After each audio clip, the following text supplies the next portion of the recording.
Job లేక ఇబ్బంది పడుతున్నారా? అయితే మెడికల్ కోడింగ్ మీకు మంచి ఆప్షన్. వెంటనే కాల్ చేసి కోర్సులో జాయిన్ అవ్వండి.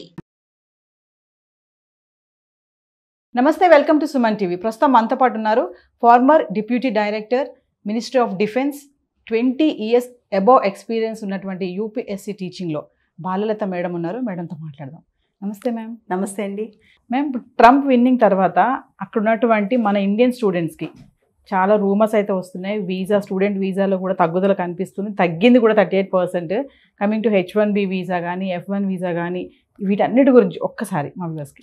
డొనాల్డ్ ట్రంప్ విక్టరీకి ముందే, November 5th రిజల్ట్స్ రాకముందే కూడా ఇండియన్ స్టూడెంట్స్ అమెరికా సంబంధించి చాలా విషయాలు బయటకు వస్తున్నాయి. ముఖ్యంగా అక్కడ ఉన్న స్టూడెంట్సే రకరకాల మీడియంస్ ద్వారా, ఈ డిజిటల్ మీడియా ద్వారా చెప్తున్నారు, రావద్దు, ఇక్కడ జాబ్స్ లేవు, ఇక్కడ లివింగ్ స్టాండర్డ్స్ చాలా కష్టంగా ఉన్నాయి, మాకు తినడానికి కూడా కష్టం అవుతుంది, ఉద్యోగాలు రావట్లేదని ట్రంప్ విజయానికి ముందే చెప్తున్నారు. అయితే ఇక్కడ ట్రంప్ రిపబ్లికన్ పార్టీ, బేసికల్గా రిపబ్లికన్ పార్టీ అంటే యాంటీ ఇమిగ్రెంట్స్ అనమాట. కానీ ఇక్కడ మనం ఒక విషయం అర్థం చేసుకోవాలి. లీగల్ ఇమిగ్రెంట్స్ వేరు, ఇల్లీగల్ ఇమిగ్రెంట్స్ వేరు. ట్రంప్ ఉక్కుపాదంతో తొక్కుతానని చెప్పేది ఇల్లీగల్ ఇమిగ్రెంట్స్ని, చట్ట విరుద్ధంగా వచ్చే ఇమిగ్రెంట్స్ అనమాట. చట్టపరంగా వచ్చేవాళ్ళని కాదు. అమెరికాలో డాంకీ ఫ్లైట్స్, డంకీ ఫ్లైట్స్ అనే కాన్సెప్ట్ ఉంది. దాన్ని డాంకీ ఫ్లైట్స్ అనొచ్చు, డంకీ ఫ్లైట్స్ అనొచ్చు. ఎవరైతే లాటిన్ అమెరికా ఇలాంటి దేశాల నుంచి, సెంట్రల్ అమెరికా దేశాల నుంచి దొంగతనంగా ఇల్లీగల్ రూట్స్ ద్వారా అమెరికాకి వెళ్తారో వాళ్ళు అమెరికాలో చాలా పెరిగిపోయారు. ముఖ్యంగా డెమోక్రాట్స్ రూల్లో చాలామంది ఇల్లీగల్ ఇమిగ్రెంట్స్ అమెరికాలో ఉన్నారు. ట్రంప్ ఏం చెప్తున్నా అంటే, నేను రాగానే వాళ్ళందరినీ బయటకు పంపిస్తానంటున్నాడు. ముఖ్యంగా ట్రంప్ 2 అంశాల మీద ఎలక్షన్ గెలిచాడు. ఒకటి ఎకానమీ, 2 ఇమిగ్రేషన్స్, ఆర్థిక పరంగా, వలసల పరంగా. ఈ రెండింటి మీద January 20, 2025 నిర్ణయం తీసుకుంటాడు. ఫస్ట్ సంతకాలు వాటి మీదే పడతాడని ఆలోచనలో ఉన్నారు అందరూ. ఇక్కడ క్వశ్చన్ ఏంటంటే, చాలా యూనివర్సిటీస్ స్టూడెంట్స్కి మెయిల్స్ పెట్టేశాయి. ఎవరైతే కొత్తగా రావాలనుకుంటున్నారో లేదా సెలవులకు వెళ్ళారో January 20th కన్నా ముందే వచ్చామని. ఎందుకంటే ట్రంప్ వచ్చాక ఎటువంటి ఆలోచన చేస్తాడో, అన్ఎక్స్పెక్టెడ్ థింగ్స్ చేస్తాడు. అంటే ట్రంప్ అనే వ్యక్తే అన్ఎక్స్పెక్టెడ్, చాలా వాలటైల్, చాలా ఫ్లూయిడ్ వ్యక్తి అనమాట. సో ట్రంప్ వచ్చాక ఎలాంటి నిర్ణయం తీసుకుంటాడు అనేది అందరికీ అనుమానం. దాంతో ఆ భయం అనేది మొదలైంది. ఇక్కడ F1 అనేది నాన్ ఇమిగ్రెంట్ స్టూడెంట్ వీసాస్, అక్కడ చదువుకోవడానికి, అకాడమికల్గా చదువుకోవడానికి వెళ్ళే వాళ్ళకి. M1 అనేది వొకేషనల్ కోర్సెస్కి వెళ్ళే వాళ్ళకి. అదేవిధంగా H1B అనేది ప్రొఫెషనల్ జాబ్స్కి వెళ్ళే వాళ్ళకి. సో దీనికి వాటికి తేడా ఉంది.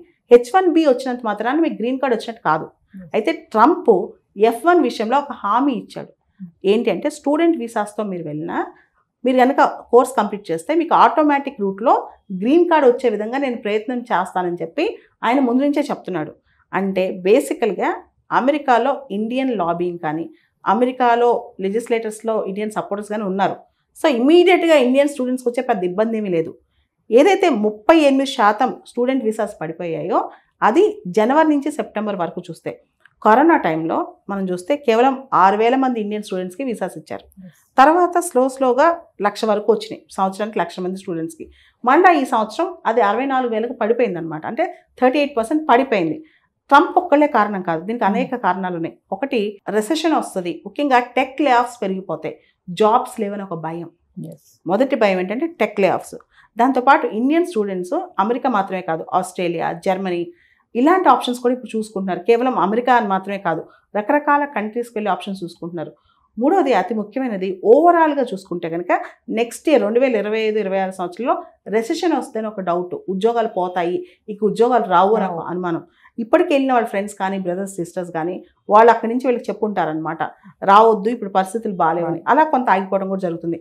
దాంతోపాటు మొన్న నాకు వచ్చిన న్యూస్ ఏంటంటే, అమెరికన్ కాన్సులేట్ దగ్గర ఇండియన్ స్టూడెంట్స్ ఎవరైతే వెళ్ళారో 20 మంది వెళ్తే 2-3 తప్ప ఎక్కువ మందికి వీసాస్ రావట్లేదంట. Latest update. అసలు వీసాలు అన్ని రిజెక్షన్స్ ఎక్కువ ఉన్నాయి అనమాట.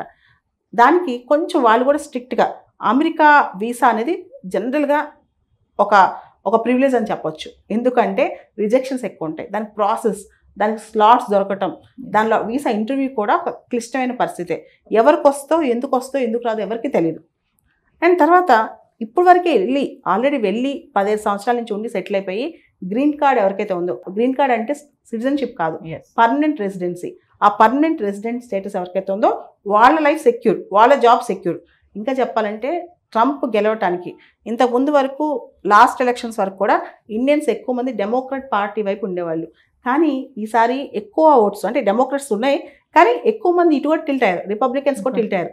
ఎందుకు అంటే ట్రంప్ వస్తే బిజినెసెస్ బాగుంటాయి. చాలామంది ఇండియన్ కమ్యూనిటీస్, పంజాబీస్ కావచ్చు, గుజరాతీస్ కావచ్చు, వీళ్ళందరూ కూడా బిజినెస్ కమ్యూనిటీస్ ఉన్నారు అమెరికాలో. వీళ్ళందరూ కూడా ట్రంప్ని ఇప్పుడు సపోర్ట్ చేస్తున్నారు. ట్రంప్ వస్తే బిజినెస్ బాగుంటుంది, ట్రంప్ వస్తే అమెరికా గ్రేట్ అవుతుంది, అంటే అమెరికాలో ఉన్న వ్యాపారాలు కానీ ఇన్వెస్ట్మెంట్స్ కానీ డోకా ఉండదు అని చెప్పి వాళ్ళు భావిస్తున్నారనమాట. అయితే కొత్తగా వెళ్ళే స్టూడెంట్స్ ఎక్కువ ఆసక్తి ఉన్నా సరే కేవలం అమెరికాకి మాత్రం వెళ్ళట్లేదు. దాంతోపాటు ఇండియాలో వరల్డ్ క్లాస్ యూనివర్సిటీస్ ఇండియాలో వస్తున్నాయి, వరల్డ్ క్లాస్ ఎడ్యుకేషన్ కూడా ఇండియాలో వస్తుంది. రీసెంట్గా కూడా ఆస్ట్రేలియా యూనివర్సిటీ ఒకటి గుజరాత్లో గిఫ్ట్ సిటీలో వాళ్ళ క్యాంపస్ పెడుతున్నారనమాట. సో మన దగ్గర అంతే క్వాలిటీ ఎడ్యుకేషను. తర్వాత ఇప్పుడు కనుక మనం గమనిస్తే రూపాయి వాల్యూ తగ్గుతుంది, డాలర్ వాల్యూ పెరుగుతుంది. సో ఓకే, అమెరికన్ ఎడ్యుకేషన్ కూడా మనకు కాస్ట్లీ అయిపోయిందనమాట. అంటే మనం ఎక్కువ రూపాయలు చెల్లించాల్సి వస్తుంది. బ్యాంక్ లోన్స్ తిరిగి పేరెంట్స్ కట్టలేకపోతున్నారనమాట. ఉదాహరణకి ఇంతకుముందు 20 లక్షలు అవుతాయి, ఇప్పుడు 30-35 లక్షలు కట్టాల్సి వస్తుంది అమెరికాకి వెళ్ళాలంటే, 1 year చదవాలంటే. ఈ తేడా కూడా చాలా ఉంది కదండి. కానీ బేసికల్గా మనం నేర్చుకోవాల్సింది ఇంకోటి ఉంది. ఎప్పుడైనా ఇండియన్స్కి వరల్డ్ మొత్తం డిమాండ్ ఉంటుంది, దానిలో డౌటే లేదు. బికాస్ ఇండియాలో ఇంగ్లీష్ స్పీకింగ్ స్కిల్స్ చాలా ఉన్నాయి. అండ్ అమెరికా లాంటి దేశాలు బేసికల్గా, అమెరికానే ఇమిగ్రెంట్స్తో ఉన్న కంట్రీ. ఇమిగ్రెంట్స్ని పూర్తిగా ఆపలేవు. లీగల్ ఇల్లీగల్ ఇమిగ్రెంట్స్ డిఫరెన్స్ అర్థం కావాలి మనకు అంతే. తర్వాత అమెరికాకి టాలెంట్ పూల్ కావాలి. ఒరిజినల్గా ఉన్న టాలెంట్ పూల్ అమెరికాకి సరిపోదన్నమాట. అండ్ ఇండియన్స్ అక్కడికి వెళ్ళి వర్క్ చేస్తే చాలా తక్కువ కాస్ట్కి వర్క్ చేస్తారు. అమెరికా ఇండియన్స్ వర్క్మెన్షిప్ లేకుండా, వీళ్ళ సపోర్ట్ లేకుండా అమెరికా నడవదు. అండ్ ఇంకొక విషయం ఏంటంటే, రీసెంట్గా ఈ కొన్ని రిపోర్ట్స్ బయటకు వచ్చాయన్నమాట. ముఖ్యంగా స్టూడెంట్ రిపోర్ట్స్ కొన్ని వచ్చినప్పుడు 30% ఆఫ్ ఇంటర్నేషనల్ స్టూడెంట్స్ అమెరికాలో ఉంది ఇండియన్సే. దాదాపు 3,30,000 మంది ఇండియన్ స్టూడెంట్స్ అమెరికాలో చదువుతున్నారనమాట. సో ఇవన్నీ మనం గమనిస్తే కనుక అంత ఈజీ కాదు ఇండియన్ స్టూడెంట్స్ లేకుండా అమెరికన్ యూనివర్సిటీ, వాళ్ళ యూనివర్సిటీస్ కూడా మన స్టూడెంట్స్ అవసరం. ఆ 30% పైన ఇండియన్ స్టూడెంట్స్ ఉంటే వాళ్ళని కాదని ఎలా అంటారు? దాని తర్వాత ఓవరాల్గా అమెరికన్ స్టూడెంట్ వీసాస్ తగ్గడం ఇండియా మీదే ప్రభావం కాదు. ఈవెన్ చైనీస్ స్టూడెంట్స్ కూడా 8%, 9% తగ్గారంట. స్టూడెంట్ వీసాస్ తగ్గాయి చైనీస్ వాళ్ళకి ఇచ్చాయి కూడా. కాబట్టి ఇది టెంపరీ ఫినామినా అనుకుంటున్నాను. కానీ ఓవరాల్గా చూస్తే అండి, వరల్డ్ ఎకనమిక్ ఒక రకమైన స్లంప్ వస్తుంది భవిష్యత్తులో. ఎంత ట్రంప్ వచ్చినా సరే, అమెరికా ఎంత గ్రేట్ అయినా సరే, ఓవరాల్గా టెక్ రెసెషన్ అనేది కొంత కనిపించే అవకాశం కనిపిస్తుంది భవిష్యత్తులో. రెండో ముఖ్యమైన అంశం ఏంటంటే, 2025లో ట్రంప్ తీసుకున్న నిర్ణయాలు బట్టి కూడా నెక్స్ట్ స్టూడెంట్ ఇంటేక్ అనేది మనకు కనిపిస్తుంటుంది అనమాట. తర్వాత జియో పాలిటిక్స్, అంతర్జాతీయంగా రకరకాల రాజకీయ పరిణామాలు, ముఖ్యంగా ఇజ్రాయెల్ హమాస్ మధ్య యుద్ధం కానీ, రష్యా ఉక్రెయిన్ యుద్ధం కానీ, ఇవన్నీ కూడా ఇంటర్నేషనల్ స్టూడెంట్ ఇంటేక్ని కూడా ప్రభావితం చేస్తాయి. వీళ్ళు బయటికి వెళ్ళి, మన పిల్లలు బయటికి ఎందుకు వెళ్ళాలి, ఎక్కడ ఏ యుద్ధం వస్తుందో తెలియదు, ఇలాంటి ఆలోచనలు కూడా పేరెంట్స్కి ఉంటాయి అన్నమాట. ఓవరాల్గా పాత రోజులు ఏంటంటే, కంప్యూటర్ సైన్స్ చదవాలి, అమెరికాకి వెళ్ళాలి, జాబ్ తెచ్చుకోవాలి, డాలర్లు సంపాదించాలి. ఆ కాన్సెప్ట్ అనేది ఇప్పుడు కాస్త తగ్గింది. ఇండియాలో కూడా కొంచెం కష్టపడితే 4 లక్షలు 5 లక్షల రూపాయలు మనం ఇక్కడే సంపాదించుకోవచ్చు. ఇండియా ఎడ్యుకేషన్ బాగుంది, తర్వాత ఇండియాలో సెటిల్ అయ్యే అవకాశాలు పెరిగిపోతున్నాయి.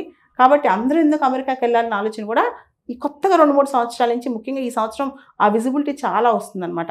ఇందాక కాంపిటేటివ్ ఎగ్జామ్స్ గురించి మనం అనుకుంటున్నాం కదా, చాలామంది ఏమనిపిస్తున్నారంటే, అసలు అమెరికాకి వెళ్ళి ఒకరి కింద ఎందుకు పని చేయాలి, మనం ఇక్కడే ఉంటే కాంపిటేటివ్ ఎగ్జామ్ పాస్ అయితే కింగ్ లాగా ఇండియాలో మనమే బతికేయచ్చు కదా, మనమే కింగ్స్ అయిపోవచ్చు కదా అని చెప్పి కూడా ఆలోచనలో ఉన్నారనమాట. కాబట్టి ఆల్టర్నేటివ్స్ అనేవి వీళ్ళకి చాలా దొరుకుతున్నాయి. అండ్ ఆస్ట్రేలియా వెళ్ళే వాళ్ళు, ఇంగ్లాండ్, ఈవెన్ లండన్లో కూడా, అమెరికానే కాదండి, ఇంగ్లాండ్లో లండన్లో జాబ్స్ లేక కొంతమంది ఫారెన్ స్టూడెంట్స్, ఇండియన్స్ కాదు ఫారెన్ స్టూడెంట్స్ అయితే చిన్న చిన్న క్రైమ్స్ చేస్తున్నారండి ఫుడ్ లేక. ఆ రోజు బ్రెడ్ ఉండదు, డబ్బులు ఉండవు, ఇంట్లో వాళ్ళు అప్పులు చేసి చదివించుంటారు, ఉద్యోగం దొరకట్లా, ఏం చేయాలా? క్రైమ్స్ కూడా చేస్తున్నారట. లండన్ సిటీస్లో సాయంత్రం 6 తర్వాత బయటకు వెళ్ళాలంటే భయం వేసే పరిస్థితి కూడా ఏర్పడుతుందంట. కాబట్టి ఇవన్నీ మనం చూస్తే ఓవరాల్గా ఇది ప్రభావం కేవలం ట్రంప్ మాత్రమే కాదు, ట్రంప్ రాకముందే స్టార్ట్ అయింది. ట్రంప్ వచ్చాక అనిశ్చితి, ఏం చేస్తాడన్న భయం, వెయిట్ అండ్ సీ అప్రోచ్, ఇలాంటివి స్టార్ట్ అయినాయి అనమాట. ఇవన్నిటి కలిపి, దాంతోపాటు అమెరికన్ యూనివర్సిటీ స్టాండర్డ్స్ ఇంతకుముందంటే తక్కువ ఉండేవాళ్ళు, ఇప్పుడు మన విద్యార్థులు చాలామంది వెళ్ళిపోయాక చదువుతున్నారు కదా, ఇక్కడ అంత గొప్పగా ఏమి స్టాండర్డ్స్ లేవు అనేది అనమాట. అంత గొప్పగా మా స్టాండర్డ్స్ ఏమీ లేదు అని చెప్పి చెప్తున్నారు. రీసెంట్గా నా స్టూడెంట్ ఒక అమ్మాయి అమెరికాలో ఉంది, ఫోన్ చేసింది అనమాట. 1 నిమిషం మాట్లాడేసి మ్యామ్ వెళ్తున్నా అంటే, ఏం చేస్తున్నామంటే ఇక్కడ కూలి పని చేస్తున్నాం అండి, ఏంటంటే పార్ట్ టైం జాబ్ ఉంది. చాలా ఫన్ అయిపోయింది అనమాట. అమెరికాలో పార్ట్ టైం జాబ్స్ మీద అందరూ రకరకాల ఫన్ చేస్తూ ఉంటారు అనమాట. అలా ఇందాక అన్నట్టుగా మేడం ఒక్క విషయం చెప్పండి లాస్ట్లో, అంటే లక్షలు పెట్టుకుని మనం ఒక అమెరికా వెళ్ళినా అక్కడ జాబ్ మార్కెట్ సిచ్యువేషన్ అనేది ప్రెసెంట్ ఎలా ఉంది అంటే ఇక్కడ చదివిన చదువుకి అక్కడ దానికి మ్యాచ్ అవుతుంది అసలు? ప్రొఫెషనల్గా H1B వీసా మీద పర్మనెంట్గా జాబ్స్ వస్తే బాగానే ఉంటున్నాయండి, స్టాండర్డ్స్గానే ఉంటున్నాయి. ఎవరికైతే ఈ పార్ట్ టైం స్టూడెంట్గా వెళ్ళి పార్ట్ టైం జాబ్స్ ఉన్నారో వాళ్ళకి జాబ్స్ దొరకపోవటము, జాబ్స్ కోసం చాలా నెలల పాటు వెయిట్ చేయటము, ఇంటి దగ్గర నుంచి డబ్బులు తెప్పించుకోవటము, ఫ్రెండ్స్ దగ్గర అప్పులు చేయటము, అండ్ కొంతమంది అయితే మన ఇండియన్ కమ్యూనిటీ ఎవరైతే ఆల్రెడీ వెళ్ళి సెటిల్ అయ్యారో కొత్తగా వచ్చిన పిల్లలకి వాళ్ళకి ఇంటికి పిలిచి అన్నం పెట్టడం ఇలాంటివి కూడా చేస్తున్నారంట. అటువంటి కండిషన్స్ కొన్ని సందర్భాలు అక్కడ వస్తున్నాయని కూడా తెలుస్తుంది అన్నమాట. Thank you.